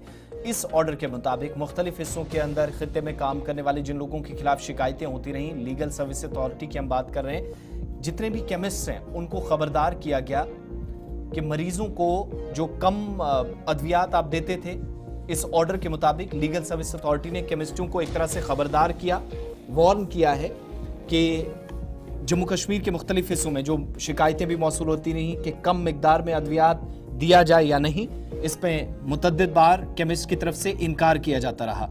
और ताज़ा हुक्मनामे के मुताबिक जिसमें मामला दरअसल ये तब सामने आया जब डिस्ट्रिक्ट लीगल सर्विसेज अथॉरिटी के सामने एक दरख्वास्त आई जिसमें यह कहा गया कि अद्वियात फरोश यानी वो मेडिसिन की शॉपें जहां पर आप एक टेबलेट लेने के लिए जाते हैं वो एक या दो टेबलेट देने से मना करते हैं और पूरा पत्ता आपके हाथ में थमा देते हैं, जबकि ज़रूरत 1, 2 या 3 टेबलेट्स की होती है। ये जनाब एंटायर साउथ के अंदर चल रहा है, नॉर्थ के अंदर चल रहा है और इन्हीं शिकायत का अजाला जो है वो district legal service authority Anantnag की तरफ से लिया गया है। और अपने ताज़ा हुक्मनामे में जो सेक्रेटरी DLSA है उनकी तरफ से तमाम केमिस्ट की दुकानों को ये साफ कर दिया गया है कि आपने लूज क्वांटिटी में मेडिसिन पेशेंट को देना होगा, बीमार या तीमारदार को देना होगा। आप कंपेल नहीं कर सकते कि एक पत्ता है 10 टिक्कियों वाला तो आपने 10 की 10 लेनी है, अगर किसी को 2 ज़रूरत है आप 2 नहीं देंगे, तो ये जनाब कानून के खिलाफ है, ये चीज़ें बर्दाश्त नहीं की जाएंगी। एक तरफ से ये कहा गया है। दूसरी डायरेक्शन ये भी दे दी गई है कि जितनी भी अद्वियात की दुकानें हैं वो 104 जो टोल फ्री हेल्पलाइन है उसका भी वहाँ पर पब्लिसिटी रखें ताकि अगर शिकायत किसी को हो तो वो तुरंत 104 पर भी रब्ता कर सके। Food drugs state drug control department और फूड कंट्रोल ऑर्गेनाइजेशन को भी ये साफ कर दिया गया कि वो तमाम ज़िला हेडक्वार्टर्स के अंदर अपने दफ्तरों को मुतहरिक करें और स्ट्रिक्ट कंप्लेंट्स इस ऑर्डर की जो है वो करवाई जाए। एनफोर्समेंट ऑफिसर्स को ये कह दिया गया है कि पैरालीगल वॉलंटियर्स की भी असिस्टेंस ली जाए ताकि स्मूथली इम्प्लीमेंटेशन ऑफ ये ऑर्डर जो है वो हो जाए। ड्रग इंस्पेक्टर्स से भी ये साफ कर दिया गया है कि वो अपने मातहत इलाकों के अंदर नज़र रखें और अगर इस तरीके की कोई शिकायत है तो इस ऑर्डर की बिना पर आप अपने अपने ज़िलों में भी कार्रवाइयाँ जो है वो करवा सकते हैं। अगर अनंतनाग ज़िले के लिए ये कार्रवाई हुई है, ताहम ये इतलाक पूरा जम्मू कश्मीर के अंदर हो सकता है, लेकिन ज़रूरत ये है कि थोड़ी बहुत पहल हमने भी करनी होगी। और अक्सर शिकायतें ऐसी थी कि जनाब दवा लाने गए थे, एक टिक्किया लानी थी या कुछ 2-3 चीज़ें लानी थी तो उन्होंने जनाब बहुत दवाइयाँ दे दी और वापस लेने पर या कम करने से भी माजरत जाहिर की। लेकिन अब यह साफ कर दिया गया है कि ड्रग कॉस्मेटिक एक्ट 1940 के मुख्तलिफ शिकों के तहत तमाम केमिस्ट ऑपरेटर जो जम्मू कश्मीर के अंदर है वो कंपेल जोर ज़बरदस्ती नहीं कर सकते, बल्कि उन्होंने लूज में बाज़ाब्ता तौर पर मेडिसिन को प्रोवाइड करना होगा, अदरवाइज कार्रवाइयाँ हर जगह पर की जाएंगी। चलिए, बात फ़िज़ाई राब्तों की भी हो जाए और उसके बाद आतिशज़दगी के वाक़यात जम्मू कश्मीर में मुख्तलिफ इलाकों में बढ़े हैं, आदाद शुमार आपके सामने रखे हैं, उस ताल्लुक से भी बात करेंगे। लेकिन उन लोगों को राहत मिलने वाली है जो ख़ास तौर से मुल्क की मुख्तलिफ रियासतों से जम्मू कश्मीर आते थे, दिल्ली से बराह रास्त फ़्लाइट्स का सहारा लेते थे, लेकिन अब उत्तर प्रदेश से भी जम्मू कश्मीर के लिए एक बराह रास्त एक नहीं बल्कि पूरे हफ्ते के दौरान 30 से 40 परवाज़ें चलेंगी। और जो हिंडन एयर बेस है या हिंडन बेस है उत्तर प्रदेश के अंदर जो बनाया गया है, वहाँ से जम्मू के लिए एयर इंडिया एक्सप्रेस ने अपनी परवाज़ों का सिलसिला शुरू कर दिया है। पहली परवाज़ जिसका आगाज़ हो चुका है और न सिर्फ जम्मू कश्मीर बल्कि मुतलका एजेंसी के मुताबिक बेंगलुरु, चेन्नई, गोवा, जम्मू और कोलकाता, इन 5 की लिस्ट में अब जम्मू भी शामिल हो गया है। हिंडन उत्तर प्रदेश से बराह रास्त जम्मू के हवाई अड्डे पर एयर इंडिया एक्सप्रेस की परवाज़ अब चलना शुरू होगी। हफ्ते में तकरीबन 40 ये परवाज़ें होंगी जो हिंडन एयरपोर्ट से कोलकाता जाएंगी, गोवा जाएंगी, चेन्नई, बेंगलुरु, और इस फहरिस्त में जम्मू कश्मीर भी ऐड हो गया है। तो जम्मू का एक ऐसी डेस्टिनेशन जिसके लिए बहुत पहले से कहा जा रहा था कि परवाज़ों का सिलसिला बढ़ाया जाना चाहिए। एयर इंडिया एक्सप्रेस की जानिब से जिसने पहले ही तस्दीक की कि पहले एक हिंडन से बराह रास्त जो उनकी फ़्लाइट दिल्ली के इंदिरा गांधी इंटरनेशनल एयरपोर्ट पर जाती थी, या आने और जाने का सिलसिला 2 फ्लाइट्स के ज़रिए होता था, वो बढ़ाने का सिलसिला शुरू किया गया। और उत्तर प्रदेश में गाजियाबाद के अलावा जो वेस्टर्न पार्ट्स हैं यूपी के, Air India Express managing director Alok Singh के मुताबिक एयरलाइंस तकरीबन 400 फ्लाइटें डेली चलाती है, लेकिन एक हफ्ते के अंदर इन्हीं 400 में से 40 फ्लाइटें जो कोलकाता भी जाएंगी, चेन्नई, बेंगलुरु जाएंगी, गोवा जाएंगी, लेकिन जम्मू कश्मीर का भी एक स्पॉट यानी जम्मू भी अब इनकी फ्लाइटें आना शुरू होंगी, जिसकी पहली परवाज जिसका कल से ऑपरेशन शुरू किया गया, गुज़श्ता रोज से अब ये पूरा सिलसिला चलेगा। यानी अब आप उत्तर प्रदेश के हिंडन हवाई अड्डे से जम्मू कश्मीर आना चाह रहे हैं तो एयर इंडिया एक्सप्रेस की परवाज आप ले सकते हैं, इसका टिकट ले सकते हैं।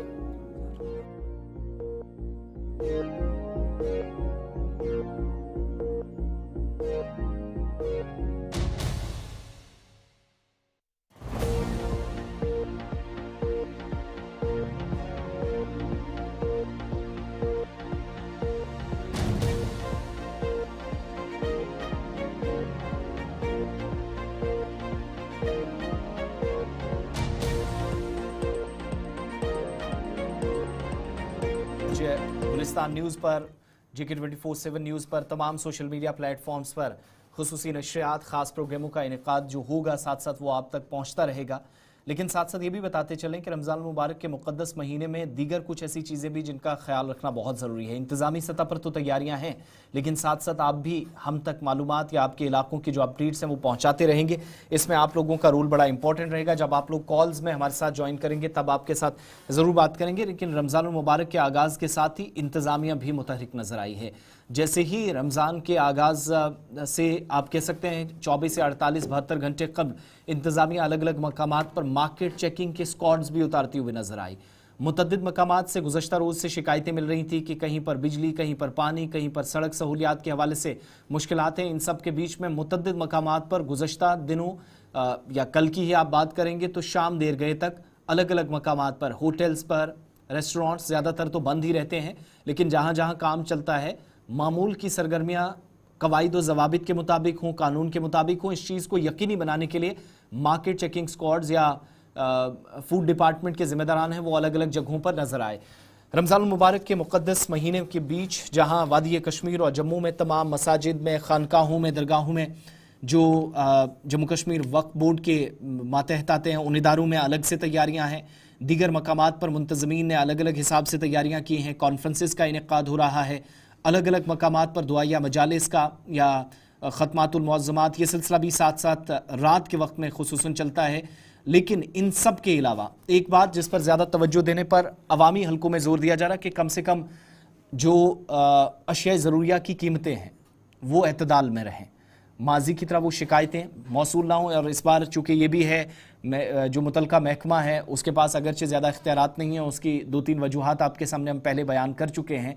लेकिन मार्केट चेकिंग स्क्वाड्स का अचानक से जगना, वापस इस मार्केट्स में आना, ये काम अगर पूरे महीने या दीगर हफ्तों में भी रमज़ान मुबारक के अलावा जारी रहे तो शायद चीज़ें बहुत हद तक बेहतर रह सकती हैं। एक तो ये, दूसरा रमज़ान मुबारक के हवाले से कल ही हमने आपको बताया था कि नॉर्दर्न बेल्ट के लिए एक बिजली का स्केड्यूल जारी हुआ था। सुबह और शाम के टाइम में ख़ास तौर से सहरी और अफ्तारी के वक्त बिजली की सप्लाई जो है वो यकीनी बनाई जा सके, उस हिसाब से एक शेड्यूल अपने हिसाब से इंतज़ामिया ने तैयार किया है। लेकिन मकामी सतह पर अभी भी मुश्किलात हैं। आज सुबह या रात को शिकायतें मौसूल हुई कि जैसे ही नमाज तरावी का सिलसिला शुरू हुआ, वादी कश्मीर हो, जम्मू, अलग अलग मकामात से तकरीबन एक जैसी शिकायत थी कि बिजली अचानक से वो जो शेड्यूल था उसके हिसाब से भी इंतज़ामिया काम नहीं कर रही है।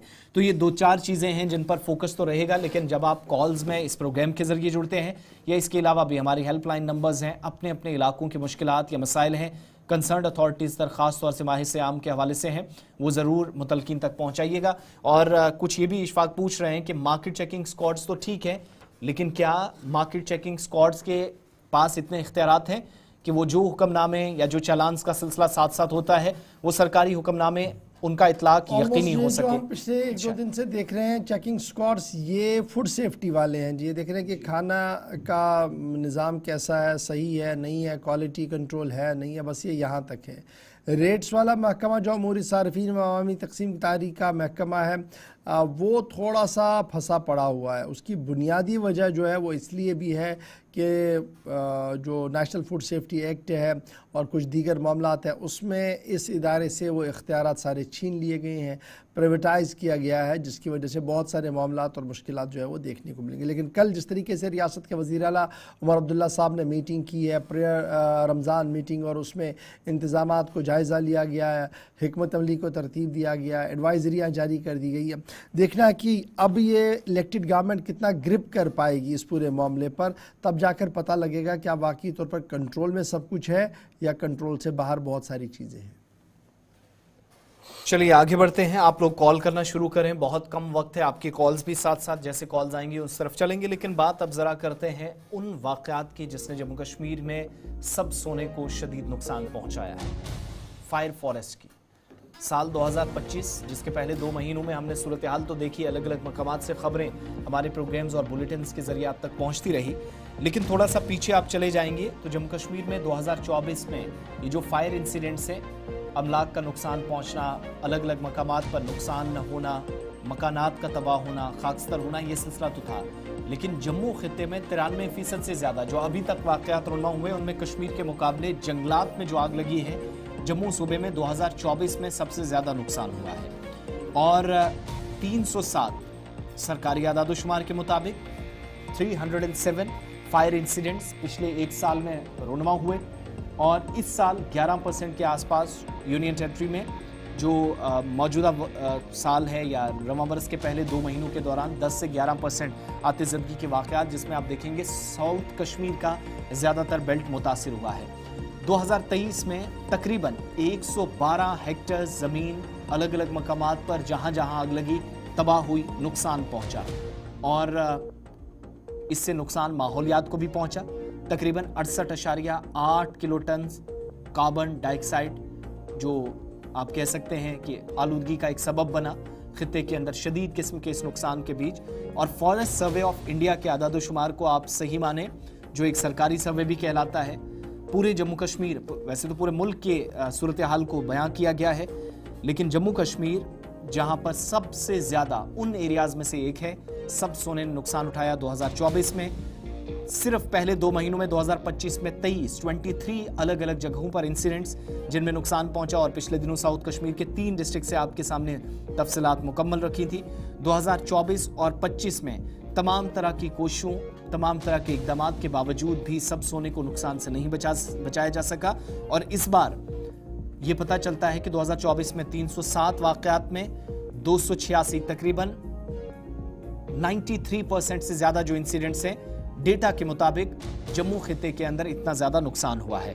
हाईएस्ट नंबर जो है जून का महीना 2024 का रहा है, जिसमें जम्मू कश्मीर समेत दीगर रियासतों में, जिनमें हिमाचल प्रदेश है, उत्तराखंड है, दीगर रियासतें हैं जहां पर नुकसान काफ़ी ज़्यादा हुआ, 130 वाक़यात रुनमा हुए जून 2024 में। मई के महीने में 79, जनवरी 2024 में 39 मकामात पर आग लगी, दिसंबर 2024 में 22 मकामात पर आग लगी, 2025 में 17 मकामात पर फरवरी के महीने में आग लगी, नवंबर 2024 में 8 मकामात पर आग लगी, फरवरी 2025 में जो अभी आपके ये कह लीजिए कि कल जो महीना ख़त्म हुआ, उसमें 6 अलग अलग इंसिडेंट्स।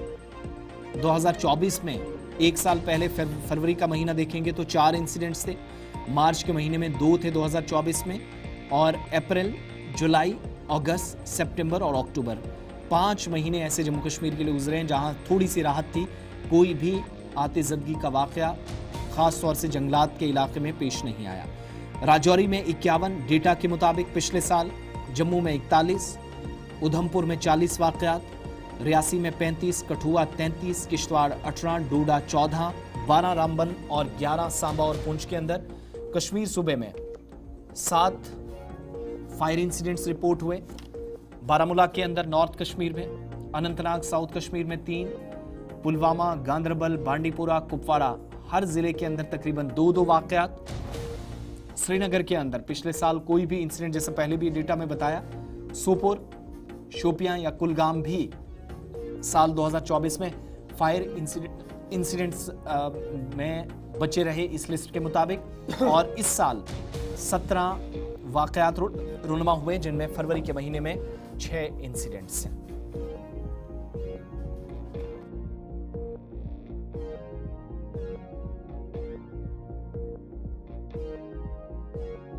जी, आपकी फोन कॉल्स का आखिरी 12 मिनट हमारे पास है, तो फटाफट से कुछ फोन कॉल्स को शामिल प्रोग्राम करवाते हैं, इस उम्मीद के साथ कि हुकूमत आपकी आवाज़ को सुने, आपके मसलों को हल करने की ओर एक पहल करे। पहले कॉलर इस वक्त हमारे साथ ज्वाइन कर चुके हैं, देखते हैं कि कौन साहब है, कहाँ से। लेकिन दरख्वास्त सिर्फ इतनी है, एक रिक्वेस्ट, हैंड फोल्डेड रिक्वेस्ट ये है कि टीवी की आवाज़ आप बंद करें और टेलीफोन के ज़रिए से ही, मोबाइल के ज़रिए से ही अपनी बात को रखने की कोशिश करें। पहले कॉलर हमारे साथ ज्वाइन कर चुके हैं, थोड़ी देर में वो चारों नंबर आपकी टीवी स्क्रीन पर भी आएंगे, लेकिन पहले कॉलर को शामिल प्रोग्राम करवाते हैं। हेलो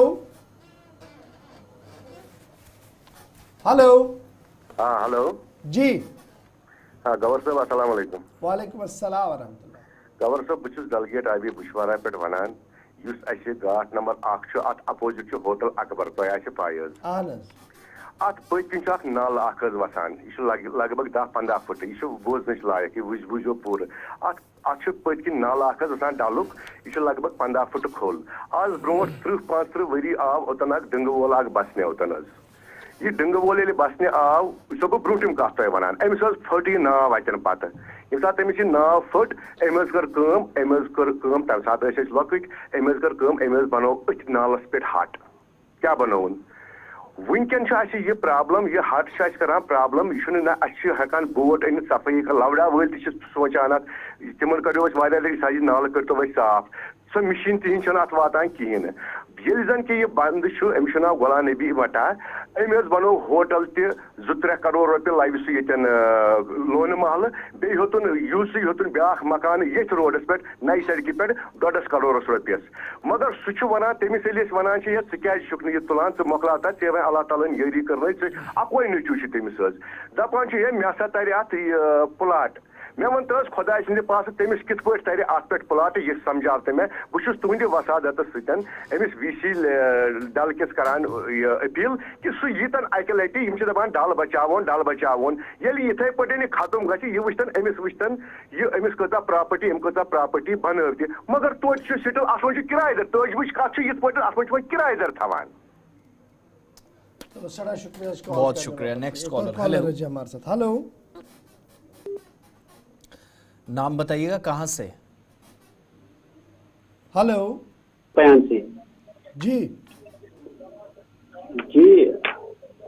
यह वन ना गवर्नमेंट आज राशन कार्डन करो सर्वे वो ये APLS लायक कुछ BPLS लायक कुछ AYS कुछ यम कर सर्वे मगर दफ्तर मजे ग्राउंड लेवल पे AYS लायक तमिस थवान APL ग्राउंड लेवल पे कह तुम कत पे कॉल कर शुपियन पे सेरमर्ग शुपियन पे सेरमर्ग शुपियन गो तुंद गर्ज वनस कि यह सर्वे वनस चलान यह गोस दफ्तरस मज गन अकिस महल खानस मज गन कस गरस मज गन बल्कि यह गोस बाज़ाब्त ग्राउंडस पे वुचन कि क्या वाकई तौर यह BPL कि APL कि APL वाली ग्राउंडस पे वुचन ग्राउंडस मज कुछ अत लायक थवन AY या BPL। चलो सरा शुक्रिया। ऑलरेडी जो चार्ट प्रिपेयर कोर्मुत रूरल डेवलपमेंट डिपार्टमेंट तिम PM आवास योजना तहत घर दिन तिम वन कि खत इफलास बोन कुछ गरीब शख्स कुछ तथ लिस्टस लट सवाल गसान लेकिन चूंकि वो तथ प्राइम मिनिस्टर सुन ऑफिस तह लट इन्वॉल्व इस तिम लिस्ट मोहतात तरीक बनावन आम अगर सह इस्तेमाल गि तो मामला गसन तम सल। एक और कॉलर है जी। हेलो हेलो, नाम बताएं, कहाँ से? हेलो, अस्सलाम वालेकुम जी। वालेकुम सलाम। जनाब सफाई पे म्यूनसिपलिटी तनख्वाह आज 2 मार्च जनवरी अल्लाह तरफ तनख्वाह कहें तो फरवरी कथ सड़ा शुक्रिया, बहुत शुक्रिया आपकी को। म्यूनसिपल कॉर्पोरेशन का मामला है जी, पिछले कई दिनों से लगातार ये शिकायत आ रही है करेंगे जनाब, दिसंबर में भी तनख्वाह नहीं मिली, जनवरी का महीना चला गया तनख्वाह नहीं मिली, फरवरी का महीना चला गया तनख्वाह नहीं मिली, अब मार्च का महीना आ रहा है। मुझे उम्मीद है कि जो कमिश्नर श्रीनगर म्यूनसिपल कॉर्पोरेशन है ज़रूर ये इन सफाई कर्मचारी और क्लास 4 के इन लोगों को देखें कि आया वाकई तौर पर फाइनेंशियल क्रंच है या इन लोगों के लिए कोई और परेशानी है जिसका इनको इल्म नहीं है, क्योंकि बहुत सारे लोग ऐसे होते हैं जिन्हें टेक्निकलिटी समझ नहीं आती है। डिपार्टमेंट को डिसएंगेज भी किया होता है या दीगर मामला भी होते हैं, लेकिन उन्हें बेचारों को बहुत देर तक पता नहीं लगता है। So with hand folded request doctor Vaid साहब की ज़रा इस मामले को ज़रा संजीदगी से देख लें एक बार, हम भी कोशिश करेंगे कि उनकी नोटिस में यह मामला जी पहुंच जाए। एक और कॉलर है जी, हेलो जी, कौन साहब कहां से? हेलो, चलिए नेक्स्ट कॉलर दे दीजिए। हेलो, नाम बताइएगा कहां से? चलिए नेक्स्ट कॉलर हमारे साथ ज्वाइन कर रहे हैं। 4 नंबर्स आपकी स्क्रीन पर हैं, किसी भी एक पर आप कॉल कर सकते हैं। हेलो, अस्सलाम वालेकुम। वालेकुम अस्सलाम। गौर साहब अरुदा कोस अहनज वनियो मतलब रात से बह सब दिवान स्पीच वारिया बोड़ बंद मेहरबानी कर डेलीवेज वारिया थोड़ा सा करियो वन नरमी या बट दिल मत तुल तामत किया थोड़ा सा मदद करते वन डेलीवेजन बी क्या बिल्कुल मामला वारिया हसास इंशाल्लाह उम्मीद है कि हुकूमत के एजेंडा अंदर कईसा बेकारी क्या गई बेचारे मन मतलब खानदर लड़की ये बिल्कुल। चलो इंशाल्लाह उम्मीद है कि ये मसला संगीन मामला वारिया बोड़ मामला उमर साहब कर क्या मदद यम दिनस न करने किया बड़ाई मेहरबानी कर मत ज्यादा लिफ्ट किया। अच्छा वह यह चैनल सारे चल यीता टीवी चल क्या चैनल तह सो सोद वन यह तुम गुलिस्तान न्यूज यह बोजान। चलो इंशाल्लाह कोशिश करो इस पन्ने आई कत कर, लेकिन मैं उम्मीद मसले गई जरूर यहन तह हल तक बुनियादी मामल सासवाद नफर अत मुलविस नौजवान हेतिन में बुजुर्ग गसन बुजुर्ग यम काम करान तम द्राय तह यम दुनिया, लेकिन तिमन होक अमुक बेनिफिट मिलित कहें, लेकिन तिम रूद सो तगदा सो कोशिश करान।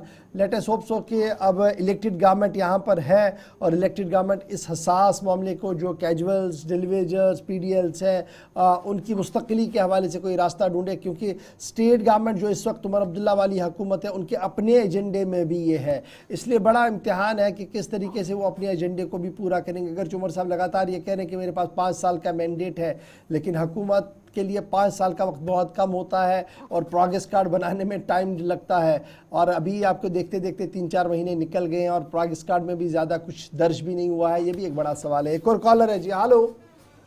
हेलो अस्सलाम वालेकुम जी। वालेकुम अस्सलाम।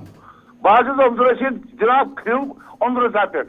जी अब्दुल रशीद साहब जनाब अर्जुम BPL चंद अहनज वेरिफिकेशन गसान अकि दिन आव पटवर सोबत कर 5 दहन कर वेरिफिकेशन हाँ पता कि ये बन गलत चंद पता आव दम लट अक दिन दिन टाइम तो पता आव जनाब कहें मेहरबानी कर तहसीलदार पापरस तम वात तो इतला पे कौन सा गई तम वेरिफिकेशन चंद अत गलत ग अत गरीबन खून चन अमीर यह सा यह APL अमीर APL यह BPL गरीब APL कर। चलो इंशाल्लाह जरूर है। सड़ा शुक्रिया इस कॉल करने वाले। बहुत शुक्रिया। Next collar. हेलो जी, कहां से? हेलो, नाम बताइएगा अपना, कहां से बात कर रहे हैं? चलिए बहुत शुक्रिया आप सबका कॉल करने के लिए, इस प्रोग्राम में ज्वाइन करने के लिए। चलते चलते कुछ इलाकों का वेदर अपडेट भी आप तक ज़रा पहुंचाते चले। मुख्तलिफ इलाकों के अंदर कुछ एक एरियाज़ में रात सर्द और कुछ एक जगहों पर मिला जुला आप कह सकते हैं कि टेम्परेचर थोड़ा सा पहले के मुकाबले बेहतर हुआ है। वेदर अपडेट्स आप प्ले कर दीजिएगा और उसके बाद आपसे इजाज़त चाहेंगे क्योंकि 10 बज रहे हैं। प्रोग्राम सलाम जेके में बस इतना ही है, लेकिन वेदर अपडेट इसलिए ज़रूरी, मुख्तलिफ इलाकों की सूरत हाल और ये रात का कम से कम दर्जा हरारत। जहाँ पर श्रीनगर के अंदर रात का दर्जा रहा 2.3 डिग्री सेल्सियस, काजीगुंड 2.8, कुपवारा के अंदर -1.2 डिग्री सेल्सियस रिकॉर्ड रहा है, पहलगाम के अंदर -4.7 और कोकरनाग के अंदर 0.8 डिग्री सेल्सियस रिकॉर्ड किया गया है। गुलमर्ग आएंगे तो रात का दर्जा हरारत -7.5 रहा है, यानी -7.5। जम्मू की बात करेंगे तो जम्मू रात 9.8 डिग्री सेल्सियस पर इख्ताम पसीर हुई है दर्जा हरारत इनका, और बटोट के अंदर रात का दर्जा हरारत 3.5, कटरा के अंदर 9.6 डिग्री सेल्सियस रिकॉर्ड किया गया और बानिहाल के अंदर 1.9 डिग्री सेल्सियस रिकॉर्ड किया गया है। आज बादल और हल्की सी धूप आपके सामने नजर आई। तो चलिए जनाब, इसके साथ ही प्रोग्राम सलाम जेके का वक्त आज यहाँ इख्ताम पजीर हुआ चाहता है। आप संडे को एंजॉय करें। हम वक्फे से आप तक खबरनामे भी पहुँचाएंगे, तजिया भी करेंगे, तबसरा भी करेंगे। टीवी पर भी आप हमारे साथ बने रहेंगे और अगर आप सफ़र कर रहे हैं, बैरून रियासत है, गाड़ियों में है, तब भी आप खबरों से बाखबर रहिएगा हमारे सोशल मीडिया प्लेटफॉर्म पर ज्वाइन करके। अल्लाह हाफ़िज़।